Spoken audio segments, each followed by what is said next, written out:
ओम श्री गणेशाय नमः। ओम नमः शिवाय। हरे कृष्णा।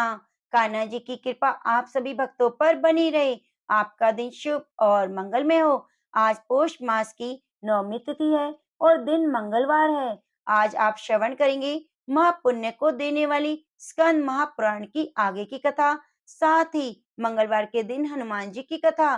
तो प्रिय भक्तों, आप कथा को पूरा पूरा जरूर सुनिए और पोष मास में कथा के अंत में आप श्रवण करेंगे आदित्य स्तोत्र और नारायण कवच। तो आइए भगवान श्री गणेश का ध्यान करते हुए कथा का शुभ आरंभ करते हैं। जय श्री गणेश। मंगलवार के दिन सबसे पहले सुनते हैं हनुमान जी की कथा। आप कथा को पूरा पूरा जरूर सुनिए और कथा को सुनते हुए कमेंट बॉक्स में जय बजरंग बली जरूर लिखिए। एक समय की बात है, एक ब्राह्मण दंपति की कोई संतान नहीं थी, जिस कारण वह बेहद दुखी रहती। एक समय ब्राह्मण वन में हनुमान जी की पूजा के लिए गया। वहां उसने पूजा के साथ महावीर जी से एक पुत्र की कामना की। घर पर उसकी स्त्री भी पुत्र की प्राप्ति के लिए मंगलवार का व्रत करती थी। वह मंगलवार के दिन व्रत के अंत में हनुमान जी को भोग लगाकर ही भोजन करती।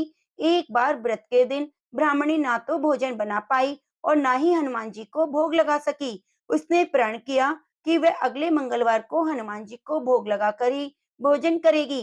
वह भूखी प्यासी 6 दिन तक पड़ी रही। मंगलवार के दिन वह बेहोश हो गई। हनुमान जी उसकी निष्ठा और लगन को देखकर प्रसन्न हुए। उन्होंने आशीर्वाद स्वरूप ब्राह्मणी को एक पुत्र दिया और कहा कि यह तुम्हारी बहुत सेवा करेगा।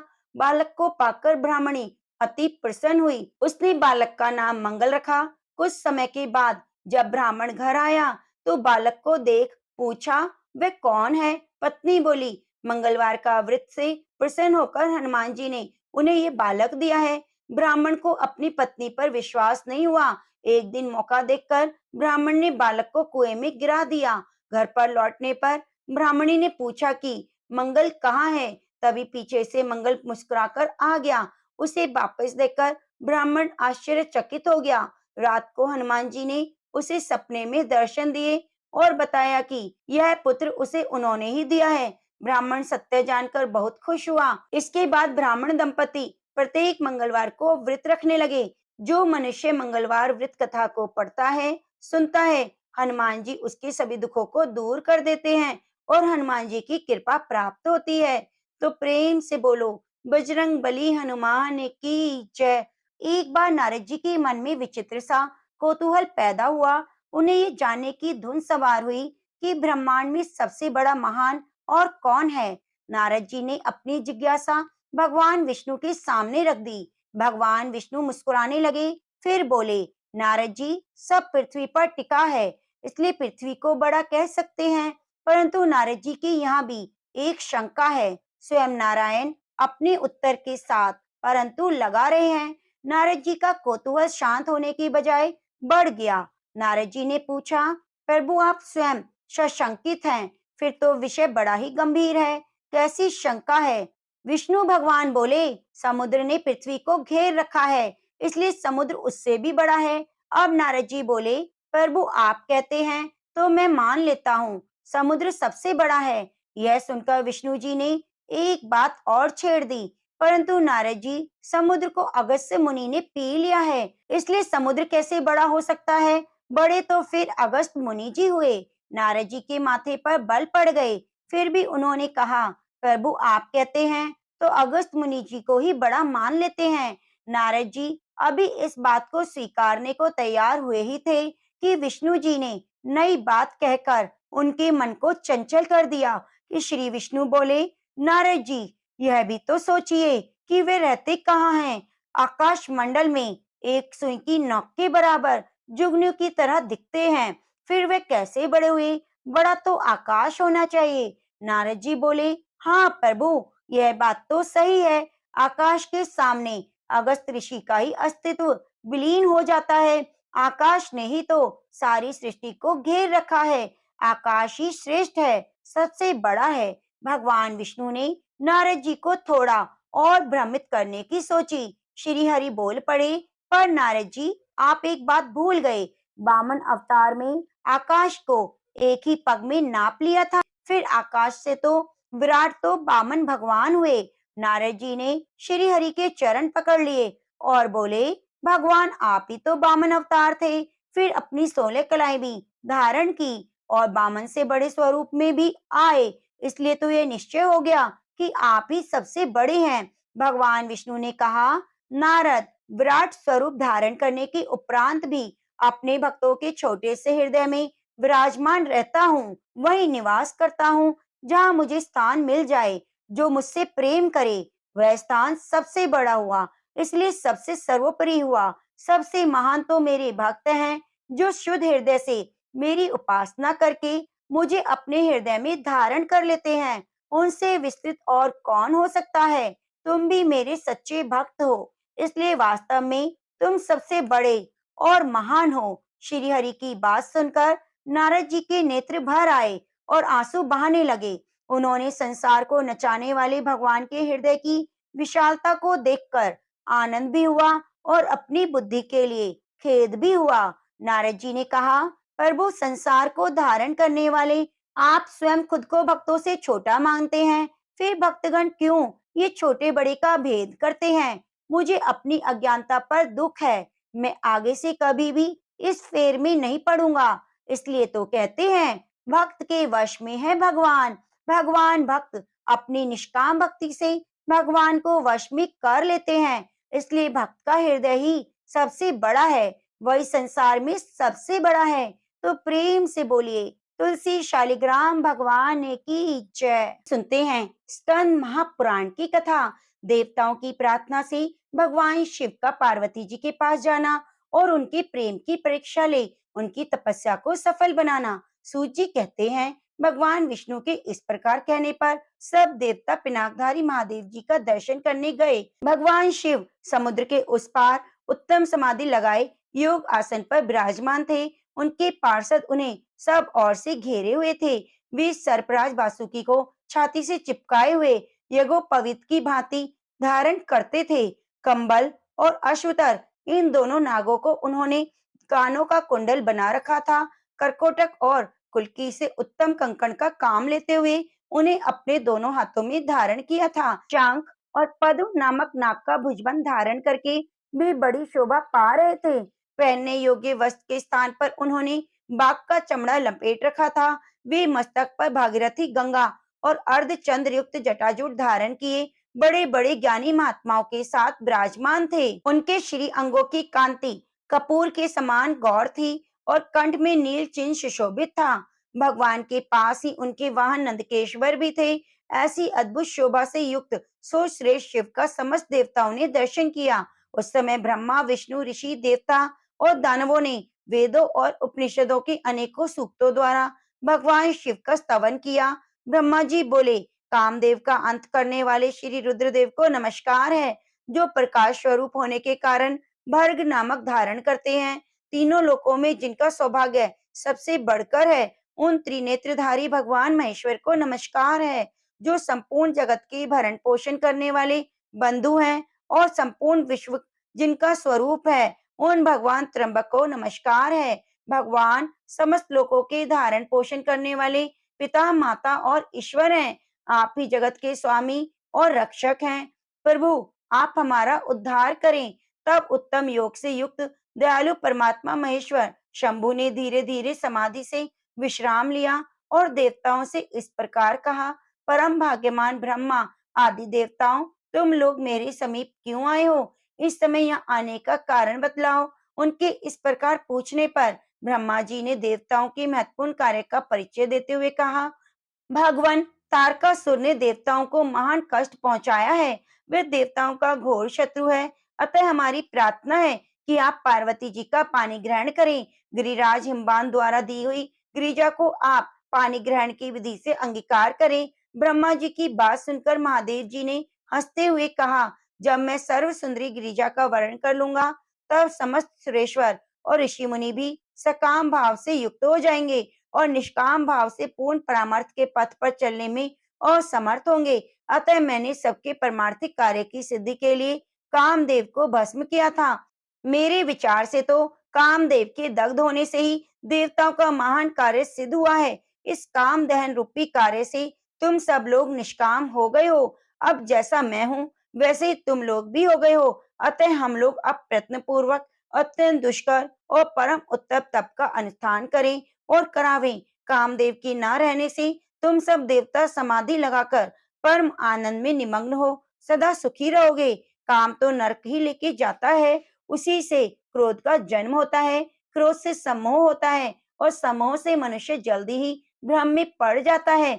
अतः सभी श्रेष्ठ देवता काम क्रोध का परित्याग करके शास्त्रों और संतों के उपदेशों को माने, उनके अनुसार जीवन बनावे। वृषभ के चिन्ह से युक्त ध्वजा धारण करने वाले भगवान महादेव ने इस प्रकार उत्तम बातें सुनाकर देवताओं ऋषि मुनियों को भली भांति समझाया। उसके बाद वे पुनः ध्यान लगाकर मौन हो गए। तब वे सब देवता अपने अपने स्थान को चले गए। फिर शिव जी ने बुद्धि के द्वारा मन को आत्मा में एकाग्र करके अपने स्वरूप का इस प्रकार चिंतन किया, जो परसे से भी अत्यंत परे, अपने आप में स्थित, मल आदि दोषों से रहित, विघ्न बाधाओं से शून्य, निरंजन और निराभास है, जिसके विषय में विवेकी विद्वान भी मोहित हो जाते हैं। जहाँ सूर्य, चंद्रमा, अग्नि, नक्षत्र आदि दूसरी किसी ज्योति का प्रकाश नहीं, जहाँ वायु की गति भी कुंठित हो जाती है, जो विचार दृष्टि से भी केवल सद्वस्तु है, सूक्ष्म तथा सूक्ष्मतर वस्तुओं से भी परे है, जिसका कोई नाम या संकेत नहीं, जो चिंतन का विषय नहीं, जिसमें विकार का सर्वथा अभाव है, जो रोग और शोक से सर्वथा दूर है, विशुद्ध ज्ञान ही जिसका स्वरूप है, सर्व त्यागी सन्यासी जिसे प्राप्त होते हैं, जो शब्द वाणी की पहुंच से परे है, निर्गुण और निर्विकार है, सत्ता मात्र ही जिसका स्वरूप है, जो ज्ञान गम्य होकर भी वास्तव में अगम्य है, वेदांत और आगम भी मूक होकर ही जिसका सर्वदा प्रतिपादन करते हैं, वही सबके ईश्वर पिनाकधारी भगवान विश्वध्वज परमार्थ वस्तु हैं। उन्होंने ही कामदेव का नाश किया है। वे साक्षात परमेश्वर होकर भी तप का सेवन करते हैं। लॉमस जी कहते हैं, उधर पार्वती देवी बड़ी कठोर तपस्या में लगी हुई थी। उस तपस्या से उन्होंने भगवान शंकर को जीत लिया। देवी की तपस्या से हार मानकर भगवान शिव समाधि से विरत हो तुरंत उस स्थान पर गए जहाँ पार्वती जी विराजमान थी। वहां पहुंचकर उन्होंने देखा देवी गिरिजा सखियों से घिरी हुई वेदी पर बैठी हैं और चंद्रमा की कला के समान प्रकाशित हो रही हैं। महादेव जी ने उन्हें देखकर तत्काल ब्रह्मचारी का वेश धारण कर लिया और उसी स्वरूप में सखियों की मंडली में उपस्थित होकर पूछा, सखियों, ये सर्वांग सुंदरी कन्या अपनी सहेलियों के बीच में क्यों बैठी है? यह कौन है? किसकी पुत्री है? कहाँ से आई है और किस लिए तपस्या कर रही है? तब जया ने उत्तर दिया, ब्रह्मचारी जी, ये गिरिराज हिमालय की कन्या है। तपस्या द्वारा परमेश्वर रुद्र को पति रूप में प्राप्त करना चाहती है। जया की बात सुनकर बटु रूपधारी शिव जी ठठाकर हंस पड़े और बोले, सखियों, यह पार्वती भोली भाली है, इसे अपने हित और अहित का कुछ भी ज्ञान नहीं। भला रुद्र की प्राप्ति के लिए तपस्या करने की क्या आवश्यकता? अरे, रुद्र तो अमंगल रूप है, हाथ में कपाल धारण करते हैं, मरघट का निवास है, उन्हें अधिक प्रिय। जिस दिन उनके वरण कर लेने पर रुद्र का इनके साथ संबंध होगा, उसी दिन से ये शुभांगी पार्वती भी अशुभ रूप हो जाएंगी। रुद्र वही है ना जिसने दक्ष के शाप से ब्राह्मणों के यज्ञ बहिष्कृत कर दिया है। अत्यंत भयानक विष वाले जो सर्प थे, वे सब उनके अंगों के आभूषण बने हुए हैं। रुद्र अपने अंगों में चिता की राख लगाते हैं, चमड़े का वस्त्र पहनते हैं, अमांगलिक वस्तुएं धारण करते हैं और निरंतर भूत प्रमत और पिशाचों से घिरे रहते हैं। इस सुकुमारी कन्या को उस रुद्र से क्या लेना है? सखियों को चाहिए कि इसे ऐसा करने से रोकें। मनोहर रूप वाले देवराज इंद्र, परम तेजस्वी धर्मराज वरुण, कुबेर, वायु, अग्नि को छोड़कर रुद्र के प्रति इतना अनुराग क्यों? परमेश्वर शिव ने इस प्रकार बहुत सी बातें वहां कही। पार्वती सखियों के मध्य में बैठकर तपस्या में संलग्न थी। उन्होंने बटु रूपधारी रुद्र की बातें सुनकर उनके प्रति रोष प्रकट करते हुए कहा, जया, साध्वी विजया, विश्व सुंदरी प्रमोलोचना, महाभागा सुलोचना, मैं तुम लोगों से कहती हूँ, मैंने जो कुछ किया है ठीक किया है, परंतु तुम्हें इस ब्रह्मचारी से क्या काम है जो इसकी कठोर बातें सुनती हो? ब्रह्मचारी का रूप धारण करके यह कोई महादेव जी का निंदक आ गया है, ऐसा समझो। सखियों, ऐसे व्यक्ति से क्या प्रयोजन जो महात्माओं की निंदा करने वाले, पापी, कृतघ्न, वेद दूषक, वेद भ्रष्ट, मर्यादाहीन है। उन लोगों के साथ बुद्धिमान पुरुषों को वार्तालाप नहीं करना चाहिए। श्रेष्ठ पुरुषों की निंदा सुनकर जो तुरंत वहां से उठकर दूसरे स्थान पर नहीं चले जाते, वे प्रतिष्ठाहीन मानव पाप के भागी होते हैं। गिरिजा का वचन सुनकर विजय बटु रूपधारी रुद्र से सहसा कुपित होकर बोली, ब्रह्मचारी जाओ, जाओ यहाँ से, अब तुम्हें यहाँ एक क्षण भी नहीं ठहरना चाहिए। विजया बातचीत करने में बड़ी कुशल थी। उसने इस प्रकार फटकार विवाद करने वाले बटुरूपधारी शिवजी को विदा कर दिया। वे तत्काल अंतर्ध्यान हो गई। संपूर्ण सखियों से किसी ने देखा नहीं कि वे कहाँ चले गए। उसके बाद भगवान महेश्वर पार्वती जी के सामने अपना वास्तविक स्वरूप धारण करके फिर सहसा प्रकट हुए। ध्यान में लगी हुई पार्वती देवी जब अपने ध्यानगत स्वरूप को ढूंढ रही थी, उसी समय उनके हृदय स्थित देवता दिखाई बाहर देने लगे। विशाल नेत्रों वाली सुशीला गिरिजा ने आंख खोलकर देखा तो सर्वलोक महेश्वर देव देवेश्वर शिव सामने खड़े हैं। उन कैलाशी निवासी शंकर की दो भुजाएं, एक मुख और अद्भुत स्वरूप था। मस्तक पर जटाओं का जूड़ा बना हुआ था। उसमें चंद्रमा की कला शोभा पा रही थी। भगवान ने हाथी का चमड़ा पहन रखा था। कानों में कुंडल के स्थान पर महाभाग कंबल और अश्वत्थर, ये दो नाग विराजमान थे। परम कांतिमान सरप्राज बासुकी को हार बनाकर पहना गया था। उनके हाथों में बड़े बड़े सर्पों के ही कंगन पड़े हुए थे, जो बड़ी शोभा दे रहे थे। इस प्रकार रुद्र ने सर्पों के आभूषण बनाए थे। ऐसा स्वरूप धारण कर भगवान शिव पार्वती के सामने खड़े हुए और शीघ्रता पूर्वक बोले, कल्याणी तुम वर मांगो। उस समय सती साध्वी पार्वती को बड़ी लज्जा आई। उन्होंने शंकर जी से कहा, देवेश आप मेरे सनातन स्वामी हैं, क्या आपको पहले की घटना याद नहीं? पर वो मैं वही सती हूँ, उसके लिए आपने दक्ष यज्ञ का विनाश किया था। वही आप हैं और वही मैं हूँ। तारकासुर वध स्वरूप देव कार्य की सिद्धि के लिए मैं मैना के गर्भ से प्रकट हुई हूँ। और आपसे मेरे द्वारा एक पुत्र होगा। इसलिए महेश्वर आप मेरी एक प्रार्थना स्वीकार करें। आपको ऋषियों के साथ हिमवान के पास जाना चाहिए और उनसे मेरे लिए याचना करनी चाहिए। मेरे पिता हिमवान आपकी आज्ञा का पालन करेंगे, इसमें संदेह नहीं। पूर्व काल में जब मैं दक्ष की कन्या थी, उस समय भी मेरे पिता ने मुझे आपकी सेवा में समर्पित किया था। महाभाग हमारा और आपका विवाह देवताओं की कार्य सिद्धि के लिए हो रहा है। तब महादेव जी ने पार्वती जी से हंसते हुए कहा, देवी अहंकार रूपता प्रकृति से महतत्व उत्पन्न हुआ। महतत्व से तामस अहंकार की उत्पत्ति हुई। तामस अहंकार से सर्वव्यापी आकाश प्रकट हुआ। आकाश से वायु और वायु से अग्नि की उत्पत्ति हुई। अग्नि से जल और जल से पृथ्वी, सुमुखी पृथ्वी आदि भूत और भौतिक वस्तुएं जो भी दृष्टि में आती हैं, उन सबको नश्वर जानो। अविनाशी तो आत्मा ही है, जो एक होकर भी अनेकता को प्राप्त हुआ है। निर्गुण होकर भी गुणों से आवृत हो रहा है, जो सदा अपने ही प्रकाश से प्रकाशित होने वाला है, किंतु इस समय दूसरे से प्रकाश ग्रहण करने वाला बन गया है। स्वतंत्र होकर भी परतंत्र सा हो गया है। देवी प्रकृति रूप से तुमने ही महतत्व को प्रकट किया है। यह संपूर्ण मायामय जगत तुम्हारे द्वारा ही रचा गया है। तीनों गुणों का कार्य तुमने ही प्रकट किया है। तुम ही त्रिगुणमयी सूक्ष्म प्रकृति हो और मैं सदा तुम्हारे सब व्यापारों का साक्षी मात्र हूँ। मैं हिमालय के पास नहीं जाऊंगा, उनसे किसी प्रकार की याचना नहीं करूंगा, क्योंकि किसी के सामने दीजिए ऐसा वचन मुंह से निकालने पर पुरुष उसी क्षण लघुता को प्राप्त हो जाता है। ऐसा कहकर भगवान शिव अपने स्थान की ओर चले गए। उसके बाद हिमवान अपनी धर्मपत्नी मैना और दूसरे पर्वतों के साथ वहां आए। पार्वती जी ने उन्हें देखा तो वे उठकर खड़ी हो गई और माता पिता और भाई बंधुओं को मस्तक झुकाकर प्रणाम किया। तब हिमालय ने मधुरवाणी में पूछा, साध्वी तुमने जैसे जैसे यहाँ रहकर किया?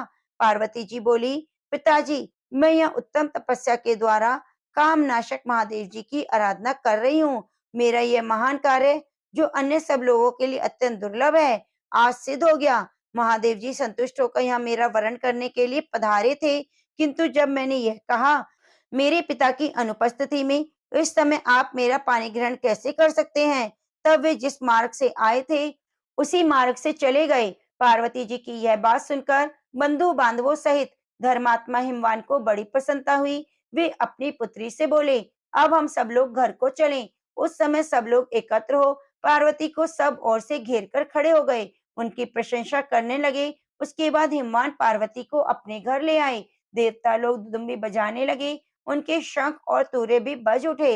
इस प्रकार अपने पिता के घर में आई हुई पार्वती उत्कृष्ट तेज से सुशोभित होने लगी। वे मन ही मन सदा भगवान शिव का चिंतन करती रहती। श्रेष्ठ देवता भी उनके प्रति पूज्य भाव रखते थे। लोमस जी कहते हैं, उसके बाद भगवान महेश्वर के भेजे हुए सप्त ऋषिगण सहरसा हिमवान के पास आए। उन्हें आया देख हिमवान के मन में बड़ी प्रसन्नता हुई और उन्होंने शीघ्र ही उठकर सबका स्वागत किया।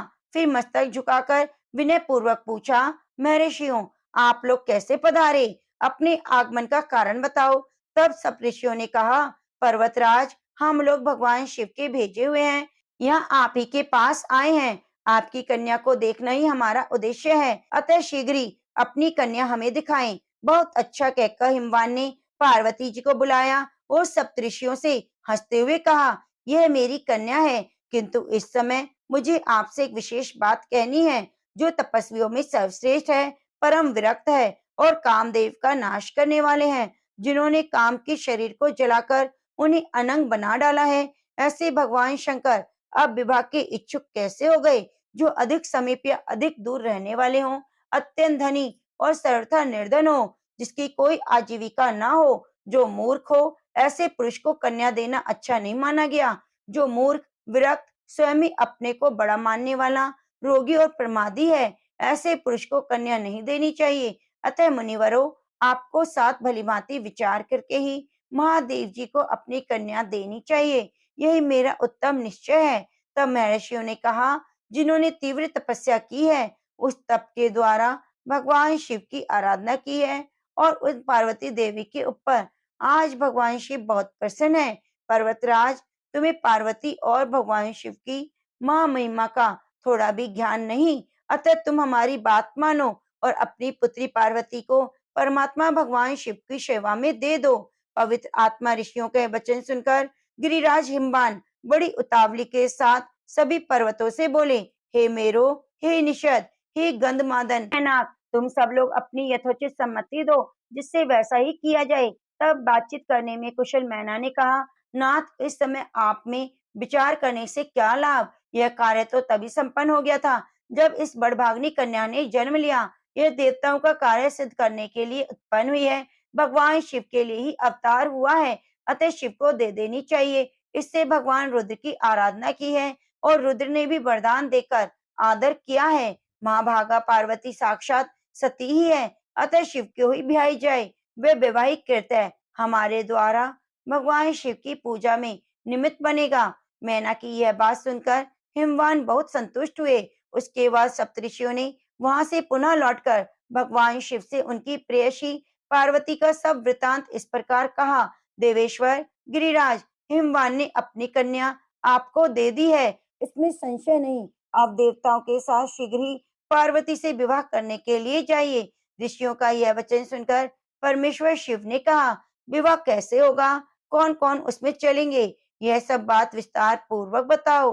तब ऋषियों ने भगवान सदाशिव से हंसकर कहा, देव, भगवान विष्णु को बुलाना चाहिए, साथ ही ब्रह्मा, इंद्र, ऋषिगण, यक्ष, गंधर्व, नाग, सिद्ध, विद्याधर, किन्नर, अप्सरागण और अन्य लोगों को भी शीघ्र बुलाओ। ऋषियों की बात सुनकर महादेव ने देव ऋषि नारद से कहा, तुम शीघ्र जाकर भगवान विष्णु को बुला लाओ। इसके बाद ब्रह्मा, इंद्र और अन्य देवता गणों को भी ले आना। लोक पावन नारद ने भगवान शिव की आज्ञा शिरोधार्य की और तुरंत वहां से भगवान विष्णु के प्रिय धाम वैकुंठ लोक में चले गए। वह उन्होंने देखा, भगवान विष्णु एक सिंहासन पर विराजमान है, देवी लक्ष्मी सेवा कर रही है, भगवान की 4 भुजाएं हैं, उन सब देवताओं में श्रेष्ठ और अत्यंत तेजस्वी हैं। श्री अंगों की कांति नील कमल के समान है, कानों में बहुमूल्य रत्न जटित मनोहर कुंडल झलमला रहे हैं, मस्तक पर परम सुंदर विशाल मुकुट शोभा पा रहा है, जिसमें जड़े हुए उत्तम रत्नों की प्रभा से वे और भी प्रकाशित हो रहे हैं। गले में सुंदर वैजंती की बनी हुई बनमाला शोभा दे रही है। इस प्रकार त्रिभुवन में एकमात्र सुंदर वे सनातन देव विष्णु वैकुंठ में विराज रहे हैं। ऋषियों में श्रेष्ठ सर्वज्ञ नारद जी ब्रह्म वीणा बजाते हुए भगवान विष्णु के समीप गए और शंकर जी का संदेश सुनाते हुए बड़े आदर से बोले, महाविष्णु शीघ्र चलिए, महादेव जी के विवाह के लिए उतावले हो रहे हैं। उनकी सब और से कार्यों की व्यवस्था करने के लिए केवल आप ही हैं। नारद जी की बात सुनकर देवाधिदेव भगवान जनार्दन नारद जी और पार्षदों के साथ लेकर वहां चल दिए। भगवान विष्णु योगेश्वरी प्रभु हैं, महान हैं, परमात्मा हैं। उस समय गरुड़ पर आरूढ़ हो श्रेष्ठ देवताओं के साथ आकाश मार्ग से भगवान शिव के समीप गए। योगी जन जिनके चरणाविंदों का चिंतन करते हैं, वे महादेव भगवान विष्णु को आया देखकर उठ खड़े हुए और आनंद मग्न हो उन्हें छाती से लगा लिया। फिर भगवान हरि और हर दोनों एक ही आसन पर विराजमान हुए।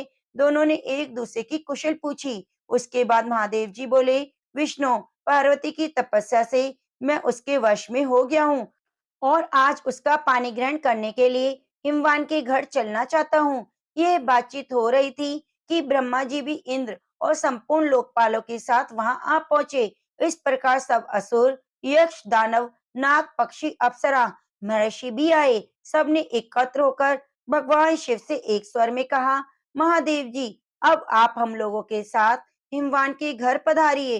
तब भगवान विष्णु ने भी इस प्रस्ताव के अनुरूप बात कही। शंभो, आपको गृह सूत्रोक्त विधि के अनुसार ही वैवाहिक कर्म करना चाहिए, जैसे नांदी मुख, श्राद्ध और मंडप की स्थापना आदि आवश्यक कार्य हैं। भगवान विष्णु की कथा अनुसार महादेव जी ने अपने लिए सब कुछ वैसा ही किया। अभ्युदिक श्राद्ध कर्म में जिनका पूजन उचित और आवश्यक है, ऐसे ब्रह्म आदि देवताओं की उन्होंने पूजा की। ब्रह्मा जी के साथ कश्यप मुनि ने नवग्रहों का पूजन किया।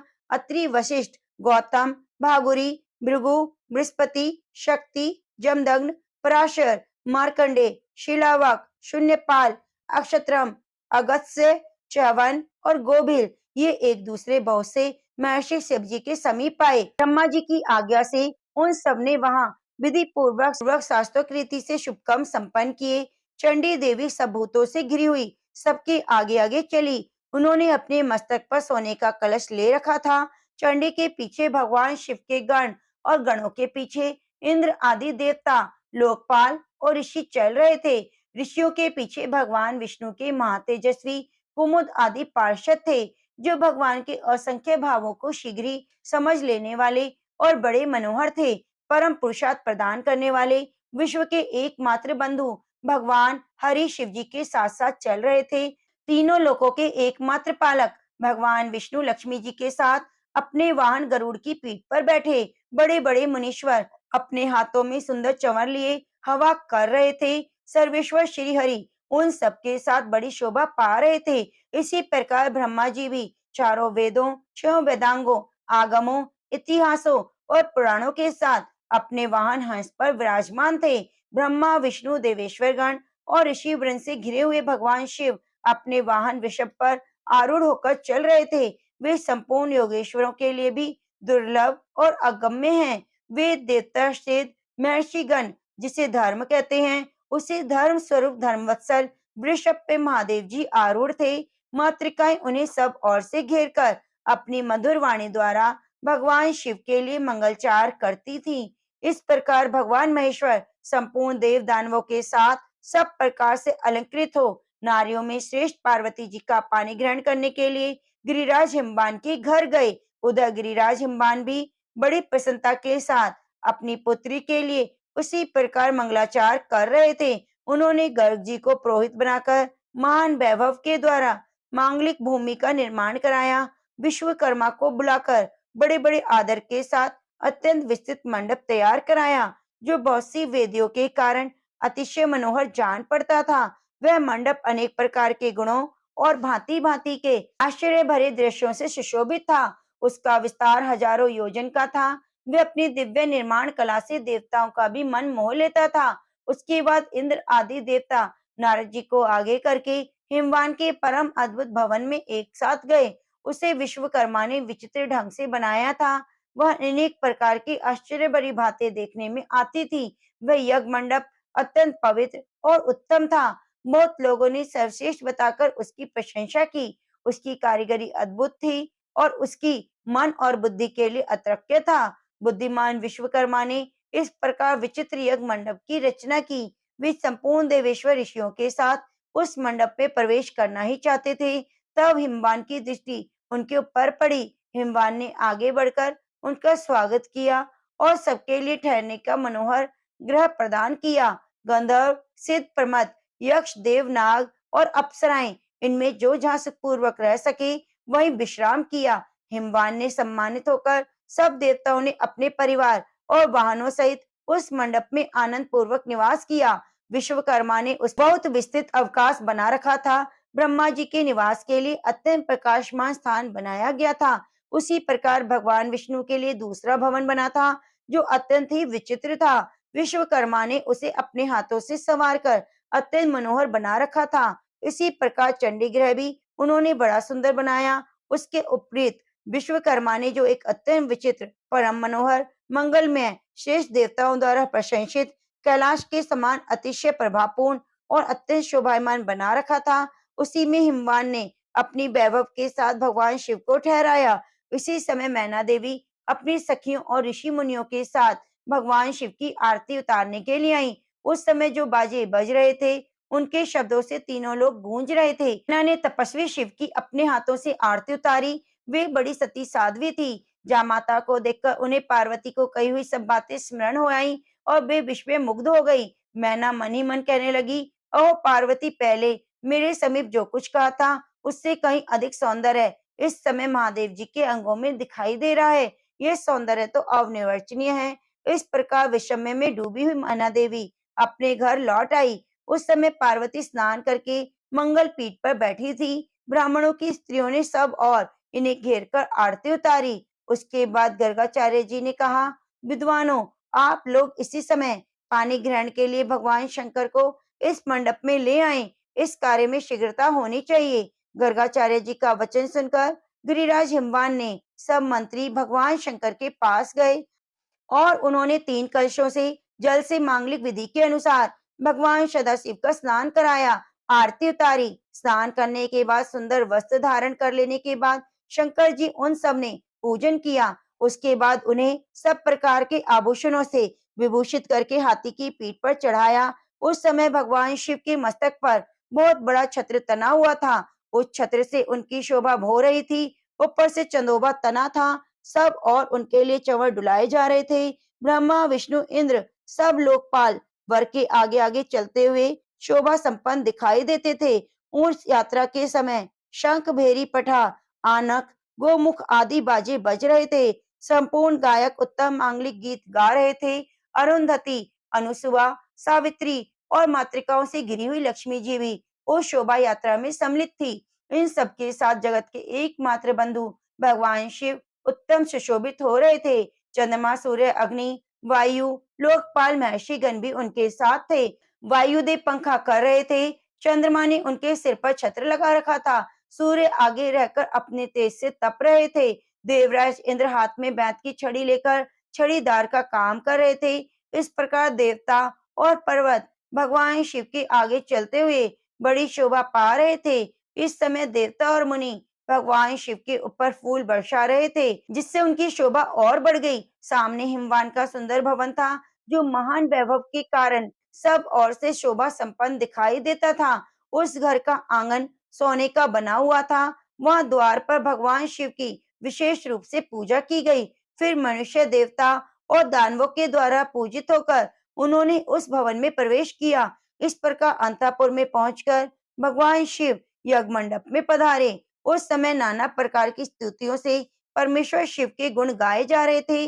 वहां पहुंचने पर गिरिराज हिमवान ने महेश्वर को हाथी से उतारा और मंगल पीठ पर बिठाकर सखियों सहित मैना और पुरोहितों ने उनकी विशेष रूप से आरती की। वह मधुपर्क आदि की जो आवश्यक विधि है वह सब ब्रह्मा जी की आज्ञा से पुरोहितों ने तत्काल संपन्न की। उसके बाद अंतर्वेदी में प्रवेश करके जहाँ तामगी पार्वती अत्यंत आभूषणों से विभूषित हो वेदी के ऊपर विराजमान थी, वही महादेव जी भी लाए गए। उनके बाद भगवान विष्णु और ब्रह्मा जी भी थे।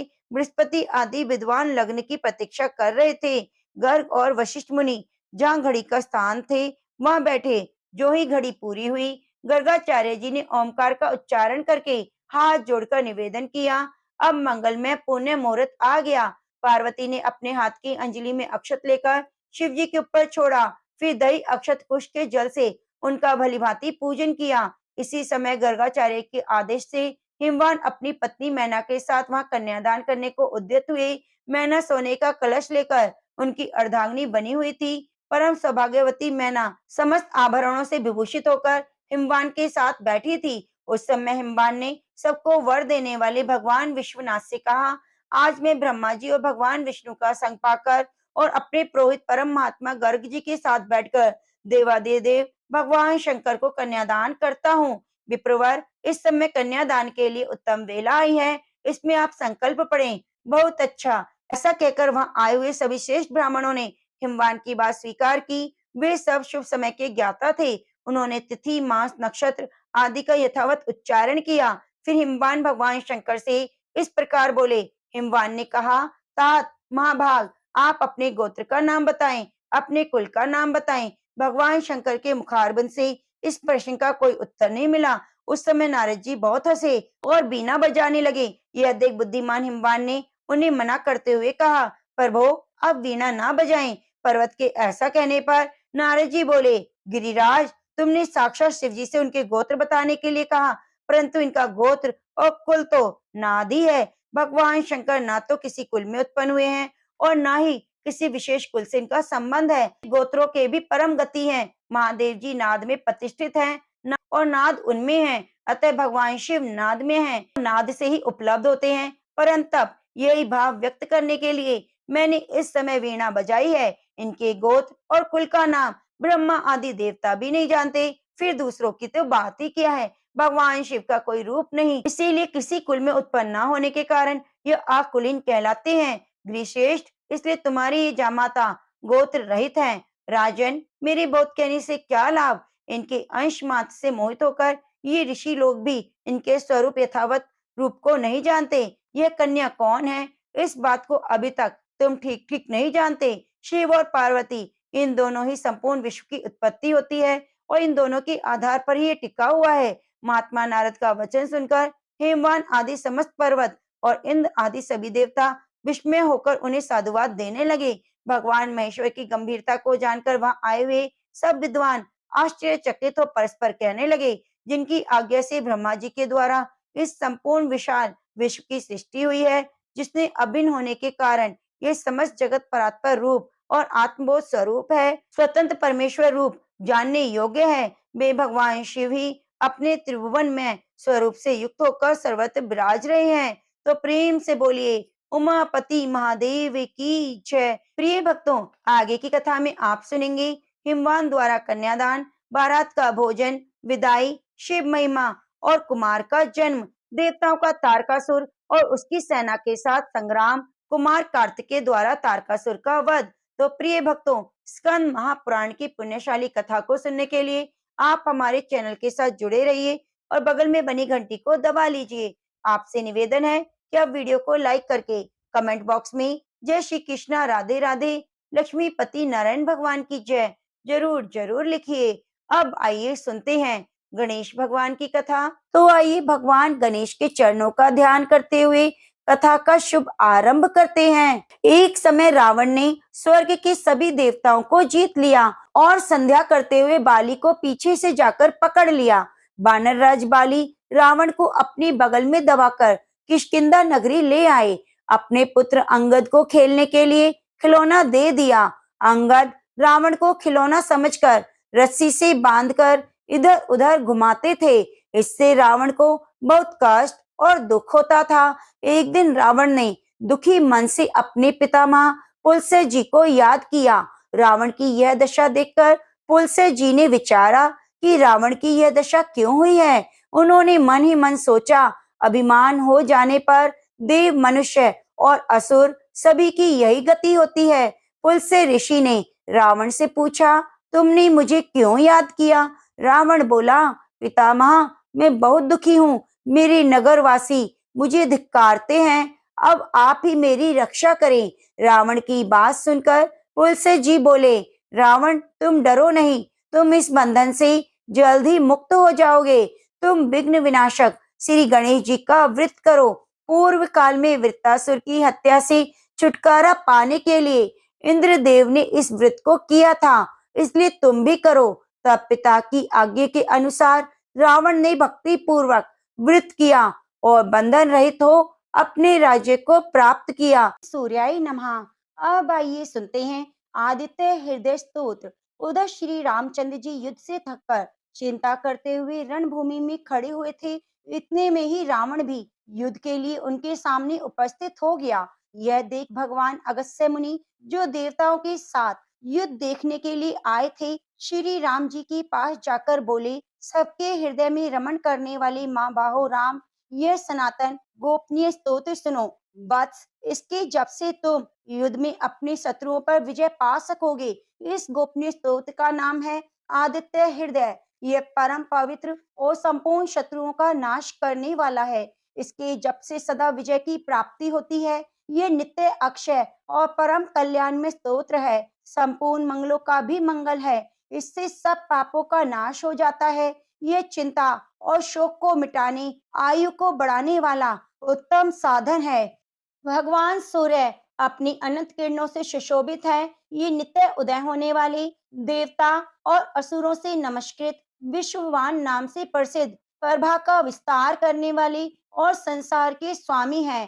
तुम इनका रश्मते नमः, समुद्यते नमः, देवासुर नमस्कृताय नमः, विश्वते नमः, भास्कराय नमः, भुवनेश्वराय नमः, इन नाम मंत्रों के द्वारा पूजन करो। संपूर्ण देवता इन्हीं के स्वरूप है। ये तेज की राशि और अपनी किरणों से जगत को सत्ता और स्फूर्ति प्रदान करने वाले हैं। यही अपनी रश्मियों का प्रसार करके देवता और असुरों सहित संपूर्ण लोकों को पालन करते हैं। यही ब्रह्मा, विष्णु, शिव, स्कंद, प्रजापति, इंद्र, कुबेर, काल, यम, चंद्रमा, वरुण, पितर, वसु, साध्य, अश्विन कुमार, मरुदंड, मनु, वायु, अग्नि, प्रजा, प्राण, ऋतुओं को प्रकट करने वाले और प्रभा के पुंज हैं। इन्हीं के नाम आदित्य, अदिति पुत्र, सविता, जगत को उत्पन्न करने वाले, सूर्य, सर्वव्यापक, खग, आकाश में विचरने वाले, उषा, पोषण करने वाले,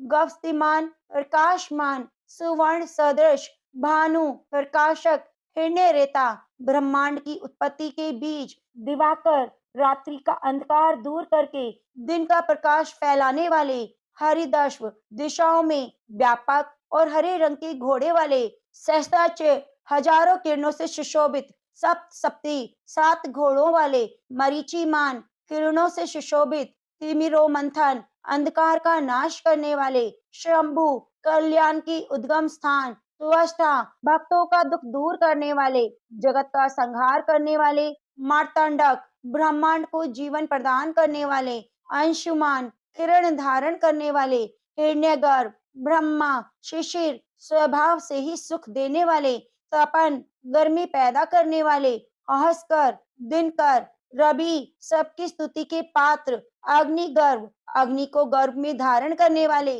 अदिति पुत्र, शंख, आनंद स्वरूप एवं व्यापक, शिशिर नाशन, शीत का नाश करने वाले, व्योमनाथ, आकाश के स्वामी, तमोभेदी, अंधकार को नष्ट करने वाले, ऋग, यजु, सामवेद की पारगामी, घन वृष्टि, घनी वृष्टि के कारण, अपा, मित्र, जल को उत्पन्न करने वाले, विंध्य विधि पलगम, आकाश में तीव्र वेग से चलने वाले, आतपी, घाम उत्पन्न करने वाले, मंडली, किरण समूह को धारण करने वाले, मृत्यु, पिंगल, भूरे रंग वाले, सर्वतापन, सबको ताप देने वाले, कवि, त्रिकालदर्शी, विश्व, सर्वस्वरूपी, महातेजस्वी, रक्त, लाल रंग वाले, सर्वोद्भव, सबकी उत्पत्ति के कारण, नक्षत्र, ग्रह, तारों के स्वामी, विश्व भावन, जगत की रक्षा करने वाले, तेजस्वियों में भी अति तेजस्वी, द्वादश आत्मा,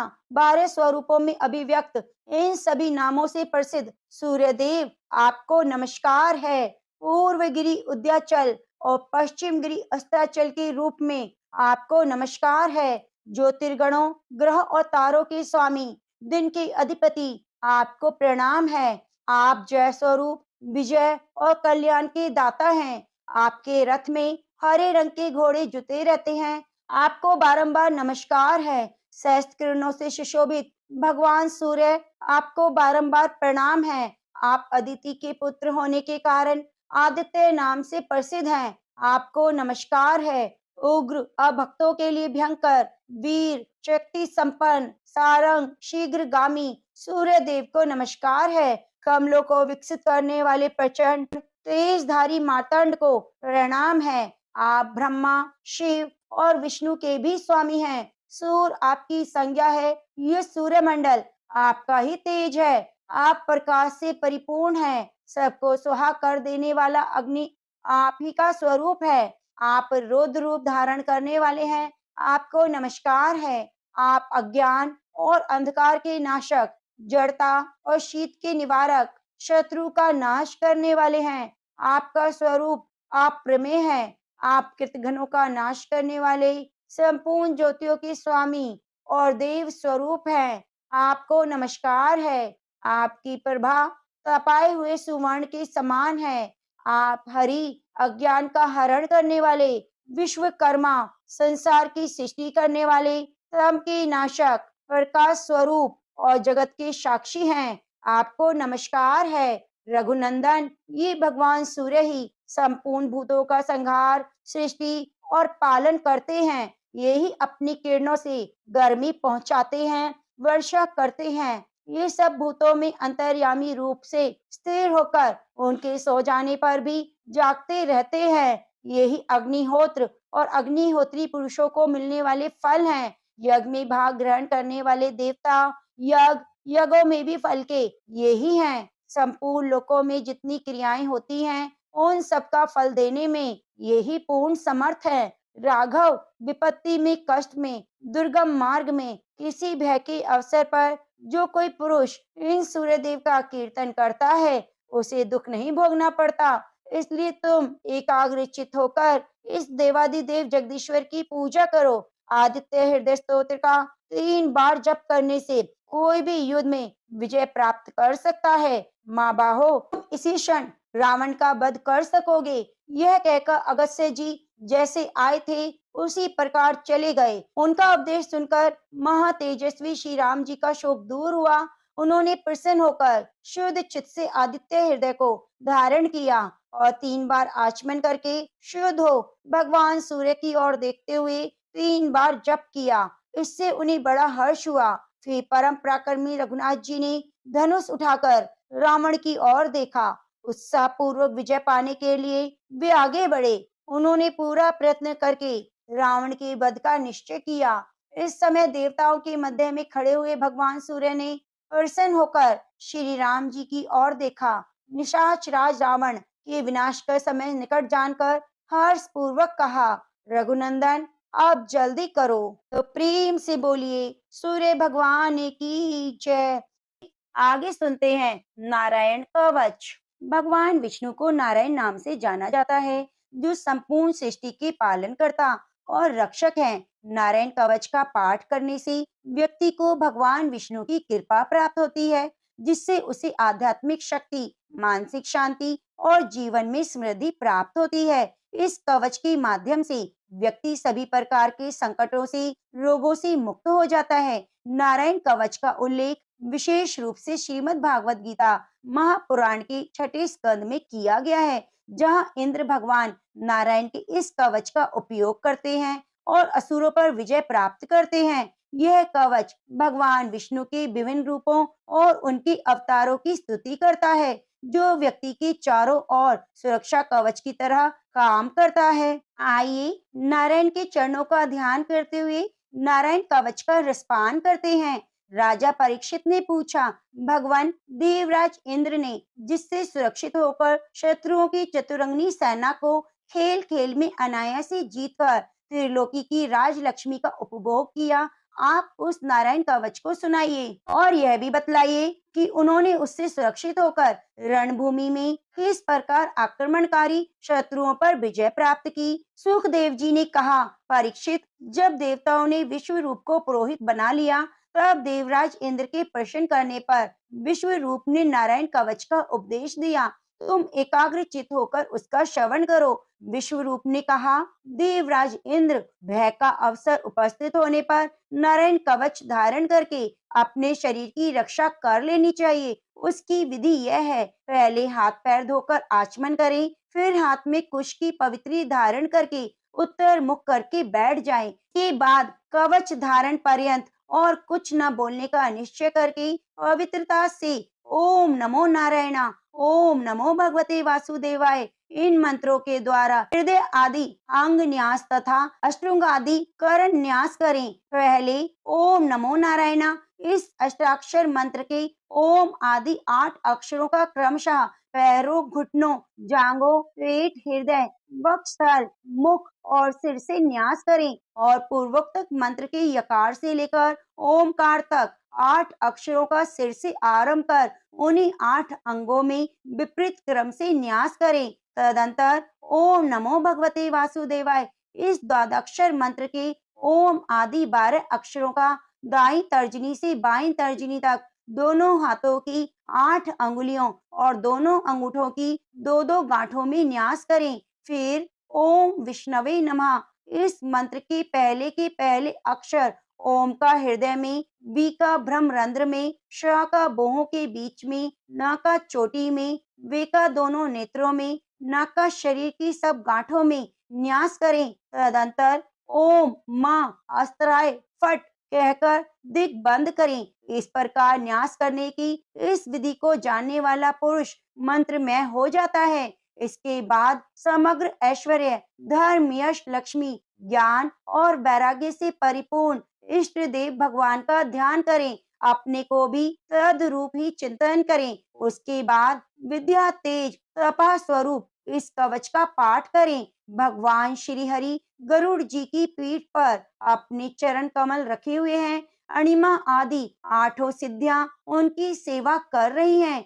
8 हाथों में शंख, चक्र, ढाल, तलवार, गदा, बाण, धनुष, पास धारण किए हुए हैं। वे ही ओंकार स्वरूप प्रभु सब प्रकार से मेरी और रक्षा करें। मत्स्य मूर्ति भगवान जल के भीतर जल जंतुओं से, वरुण के पास से मेरी रक्षा करें। माया से ब्रह्मचारी रूप धारण करने वाले वामन भगवान स्थल पर विश्व रूप त्रिविक्रम भगवान आकाश से मेरी रक्षा करें। जिनके घोर अट्टहास करने से सब दिशाएं गूंज उठी थी। गर्भवती दैत्य पत्नियों के गर्भ गिर गए थे। वे दैत्य युद्ध पतियों के शत्रु भगवान नरसिंह किले, जंगल, रणभूमि आदि विकट स्थानों से मेरी रक्षा करें। अपनी दाढ़ों पर पृथ्वी को उठा लेने वाले यज्ञ मूर्ति बराह भगवान मार्ग में परशुराम जी के पर्वतों के शिखरों, लक्ष्मण जी के सहित भरत के बड़े भाई भगवान रामचंद्र प्रवास के समय मेरी रक्षा करें। भगवान नारायण मारण, मोहन आदि भयंकर अभिचारों, सब प्रकार के प्रमादों से मेरी रक्षा करें। ऋषि श्रेष्ठ नर गर्भ से योगेश्वर भगवान दत्तात्रेय योग के विघ्नों से, त्रिगुणाधिपति भगवान कपिल कर्म बंधन से मेरी रक्षा करें। परम ऋषि सनत कुमार कामदेव से यह ग्रीव भगवान मार्ग में चलते समय देव मूर्तियों को नमस्कार आदि न करने के अपराध से, देव ऋषि नारद सेवा अपराधों से,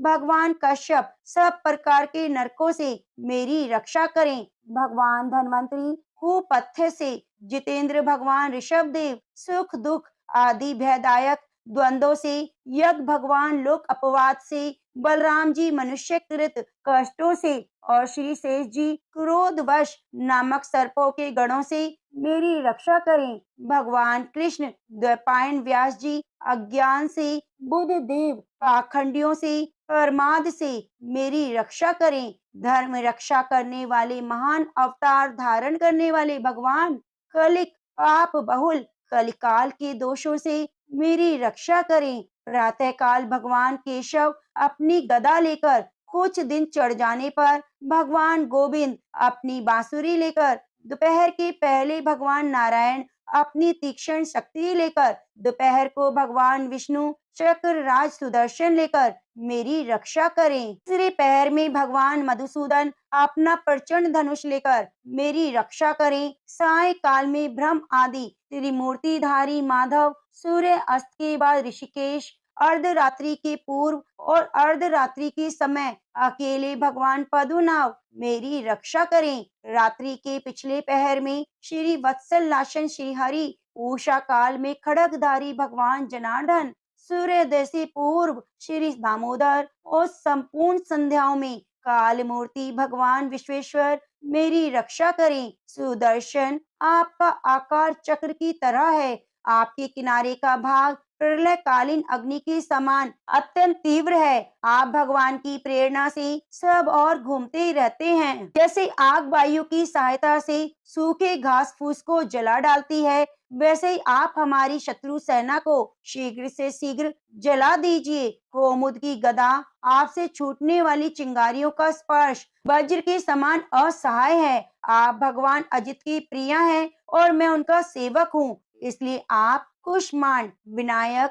यक्ष, राक्षस, भूत, प्रेत आदि ग्रहों को अभी कुचल डालिए, मेरे शत्रुओं को चूर चूर कर दीजिए। शंख श्रेष्ठ, आप भगवान श्री कृष्ण के फूंकने से भयंकर शब्द करके मेरे शत्रुओं का दिल दहला दीजिए। यातुधान, परमत, प्रेत, मातृका, पिशाच, ब्रह्म राक्षस आदि भयावनी प्राणियों को यहाँ से झटपट भगा दीजिए। भगवान की श्रेष्ठ तलवार, आपकी धार बहुत तीक्ष्ण है। आप भगवान की प्रेरणा से मेरे शत्रुओं को छिन्न भिन्न कर दीजिए। भगवान की प्यारी ढाल, आप में सैकड़ों चंद्राकार मंडल हैं। आप पाप दृष्टि पापात्मा शत्रुओं की आंखें बंद कर दीजिए, उन्हें सदा के लिए अंधा बना दीजिए। सूर्य आदि ग्रह, धूमकेतु आदि केतु, दुष्ट मनुष्य, सर्प आदि रेंगने वाले जंतु, दानों वाले हिंसक पशु, भूत प्रेत आदि पापी प्राणियों से हमें जो भय हो, जो हमारे मंगल के विरोधी हो, वे सभी भगवान के नाम रूप आयुधों का कीर्तन करने से तत्काल नष्ट हो जाएं। बृहद, रथंतर आदि सामवेदी स्त्रोतों से जिनकी स्तुति की जाती है, वे वेद मूर्ति भगवान गरुड़ विश्वसेन जी अपने नाम उच्चारण के प्रभाव से हमें सब प्रकार की विपत्तियों से बचाएं। श्री हरि के नाम रूप वाहन आयुध श्रेष्ठ पार्षद हमारी बुद्धि, इंद्रिय, मन और प्राणों को सब प्रकार की आपत्तियों से बचाएं। जितना भी कार्य या कारण रूप जगत है, वह वास्तव में भगवान है। इस सत्य के प्रभाव से हमारे सारे उपद्रव नष्ट हो जाएं। जो लोग ब्रह्म और आत्मा की एकता का अनुभव कर चुके हैं, उनकी दृष्टि में भगवान का स्वरूप समस्त विकल्पों से रहित है, वेदों से रहित है, फिर भी वे अपनी माया शक्ति के द्वारा भूषण, आयुध और रूप नामक शक्तियों को धारण करते हैं। यह बात निश्चित रूप से सत्य है। इस कारण सर्वज्ञ सर्वव्यापक भगवान श्री हरि सदा सर्वत्र सब रूपों से हमारी रक्षा करें। जो अपने भयंकर अट्टहास से सब लोगों को भय से भगा देते हैं और अपने तेज से सबका तेज ग्रस लेते हैं, वे भगवान नरसिंह दिशा विदिशा में ऊपर नीचे बाहर भीतर सब ओर से रक्षा करे। देवराज इंद्र, मैंने तुम्हें यह नारायण कवच सुना दिया। इस कवच से तुम अपने को सुरक्षित कर लो, फिर तुम अनायासी सब दैत्यों पर जीत लोगे। इस नारायण कवच को धारण करने वाला पुरुष जिसको भी अपने नेत्रों से देख लेता है, पैर से छू देता है, तत्काल समस्त भयों से मुक्त हो जाता है। जो इस वैष्णवी विद्या को धारण कर लेता है, से राजा, डाकू, प्रेत, पिशाच आदि और बाघ आदि हिंसक जीवों से किसी प्रकार का भय नहीं रहता। देवराज, प्राचीन काल की बात है, एक कौशिक गोत्री ब्राह्मण ने इस विद्या को धारण करके योग धारण से अपना शरीर मरुभूमि में त्याग दिया। जहाँ उस ब्राह्मण का शरीर पड़ा था, उसके ऊपर एक दिन गंधर्वराज चित्ररथ अपनी स्त्रियों के साथ विमान पर बैठकर निकले। वह आते ही वे नीचे की ओर किए विमान सहित आकाश से पृथ्वी पर गिर पड़े। इस घटना ने उनके आश्चर्य की सीमा ना रही। जब उन्हें बालखिल्य मुनियों ने बताया कि ये नारायण कवच धारण करने का प्रभाव है, तब उन्होंने उस ब्राह्मण देव की हड्डियों को ले जाकर पूर्व वाहिनी सरस्वती नदी में प्रवाहित किया। फिर स्नान करके वे अपने लोक को चले गए। श्री सुखदेव जी कहते हैं, परीक्षित, जो पुरुष इस नारायण कवच को समय पर सुनता है, आदर पूर्वक धारण करता है, उसके सामने सभी प्राणी आदर से झुक जाते हैं और सब प्रकार के भयों से मुक्त हो जाता है। परीक्षित शतक्रतु इंद्र ने आचार्य विश्वरूपी से ये वैष्णवी विद्या प्राप्त करके रणभूमि में असुरों को जीत लिया और त्रैलोक्य लक्ष्मी का उपभोग करने लगा। तो प्रेम से बोलिए लक्ष्मी नारायण भगवान की जय।